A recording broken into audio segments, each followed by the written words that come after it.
జీవవృక్ష ఫలములు భుజింపనెత్తును. ప్రకటన 2:7.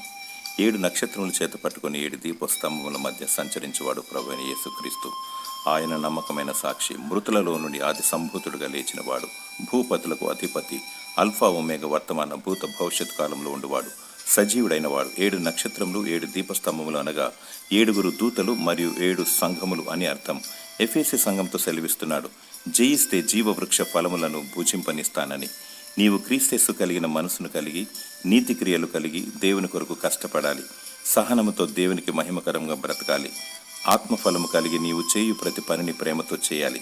దేవుని ప్రేమించాలి, సాటి మానవుని కూడా ప్రేమించాలి. ఈ లోకములో తగిన అన్న వస్త్రాలతో ప్రభు యందు భయభక్తులు కలిగి నమ్మకముగా జీవించి త్యాగము చేసినచో, అంతం వరకు సహించినచో జీవవృక్ష ఫలములను భుజించెదవు. దేవుడు నీకు జయకర జీవితమును దయచేసి దీవించునుగాక.